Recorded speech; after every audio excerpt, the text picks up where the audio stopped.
YouTube community, Turtles fans, random people on the internet, my name is Giggens, and we're here today to talk about the Turtles' fourth album. The Turtles present The Battle of the Bands, released November 1st, 1968, produced by Chip Douglas. It peaked around number 128 on the Billboard 200. The Turtles were mostly known as a singles band back in the day, and they were also the band that kept White Whale Records alive, but this album spawned a couple of big singles in Eleanor and You Showed Me, two of the biggest songs they ever had. You Showed Me being the last big single they ever did put out, but this album's fantastic. So the idea of this is exactly what the title is, Battle of the Bands. So you open this thing up, and here is the Turtles, as all the bands that play all the songs on this album. A super far out idea, and not something you see too much from a pop group, but they did a really cool job of taking their pictures in all kinds of groovy outfits, whether they're a surf rock band, a country band, a fuzzy psychedelic band, or themselves. They did a bang-up job. The Turtles are a band for me that I feel like they don't get enough respect, and they don't get enough admiration for the work that they did. They were more than their singles. They were a super constructive, innovative band. And I feel like if you were a fan of, like, especially Flo and Eddie when they went on solo and worked with Zappa and stuff, you know all that stuff already. But what the Turtles made were a handful of really, really good pop rock albums, and they just never sold well. The earlier stuff did, but as they went deeper into the 60s, they were really just single-oriented. But anyways, this album's fantastic. If you haven't heard it, pick it up. It's fun the entire way through. I highly recommend it. And this thing opens up with a theme song called The Battle of the Bands. It's this big swinging horn-filled type of track. It's punchy. It's a good time. It's a super syncopated, rhythmically awesome song. And it just kind of like gets you into the mood of the feel of the album. It's kind of like, you know, the curtains are going up and this big, humongous song is playing as everyone's piling into the auditorium and the first band's coming on stage to get ready. Lots of really good percussion. It's an excellent charged up intro. And Harry Nilsson co-wrote this song as well, which is pretty darn cool. The last thing I remember is the first track on here that really introduces the bands. And I'll show you what this band looks like.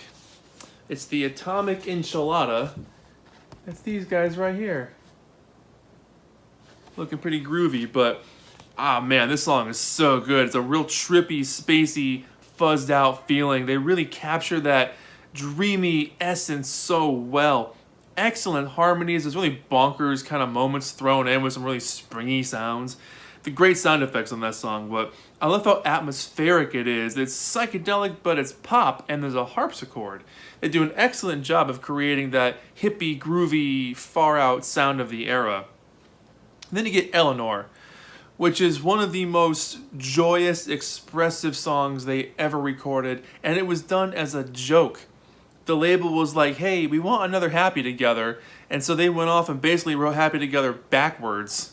It came up with Eleanor as a total joke, literally to the point where they threw in the word etc. into the chorus as a filler line, and it stuck. It's like the only pop song in history with the word etc. in the chorus. And, I mean, they nailed it. They absolutely nailed it. This song went to like number 6 or something. It was a humongous, massive hit for them. It encapsulates romance from all the little small moments being alone together to literally screaming at the top of your lungs how much you love somebody. It's beyond infectious. It's pop perfection. It's absolutely nostalgic and warm and classic. For a song that was written as a joke, they absolutely made a classic smash song. And it's been used in movies really well. Remember it being used in Pirate Radio. It was a really good scene where they used that song where the whole ship is singing this song as these two people get married. It's just, I mean, the joke is on them because they really nailed it. And I'll show you the picture of them as themselves. Down at the bottom there. Too Much Heartsick Feeling is sung by Jim, and this is a very well done country track.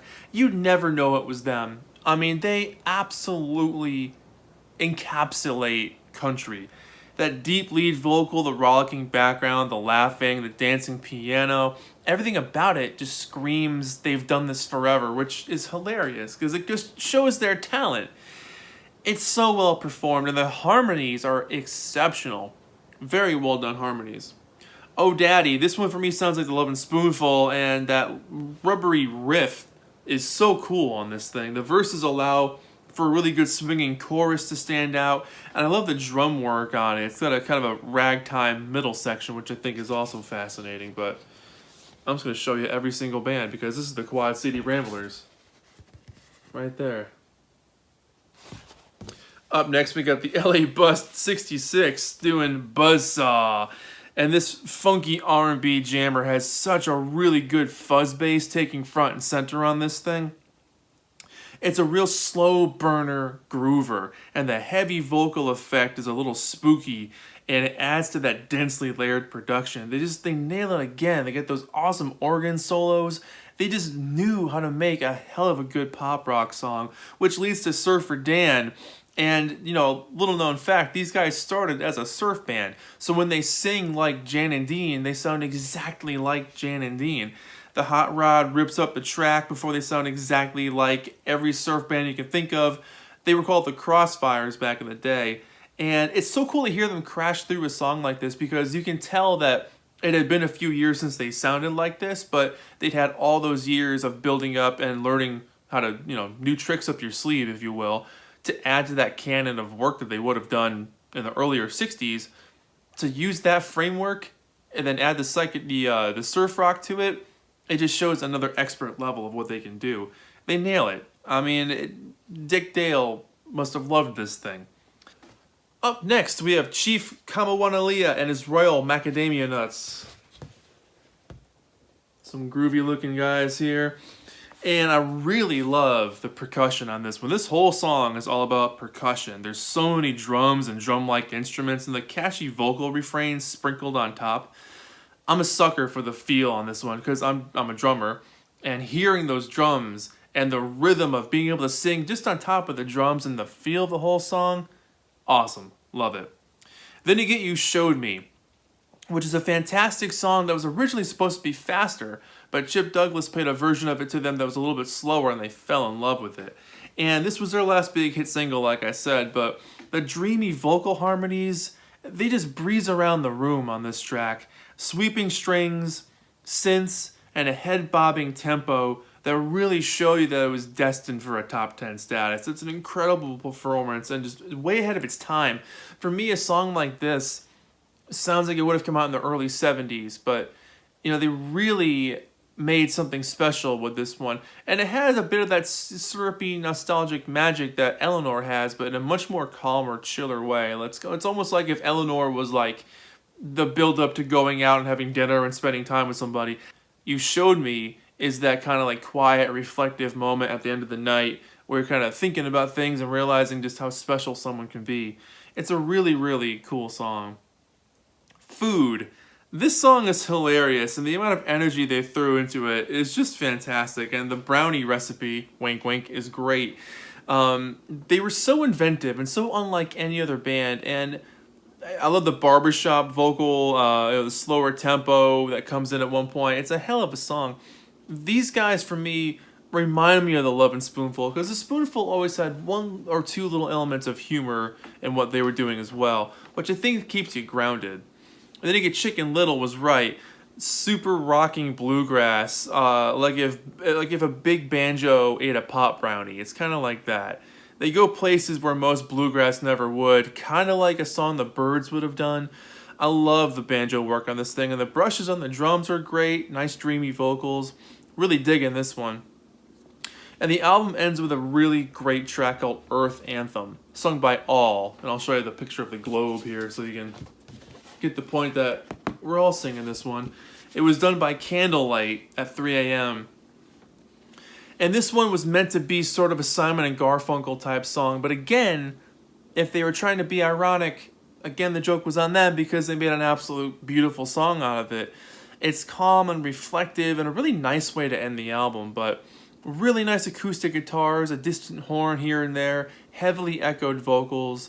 It's a song about taking care of the earth. I mean, like I said, if this was done as a joke, there's a beautiful sentiment behind it, and they made an absolute great song out of it. So this song alone is worth the price of admission, but here's the back cover for you. And I'll show you the record here too. On the classic White Whale label.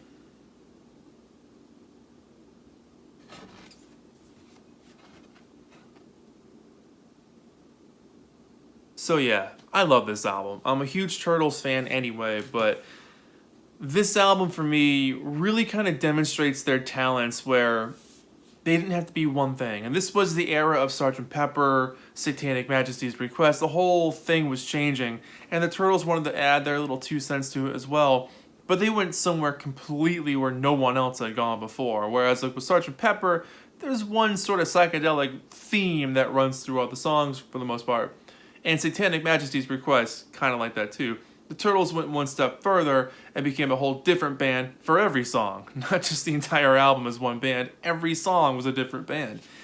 And it must have been so fun for them to be like, all right, we're doing the country one today. All right, the surf one's coming up on Wednesday. Let's do Eleanor today. Like, it must have been awesome to record this album. So if you haven't heard it, do yourself a favor and pick it up, or stream it on Spotify, or find the CD somewhere. It's going to be an album you're going to love and appreciate over and over and over again. It's super fun to listen to.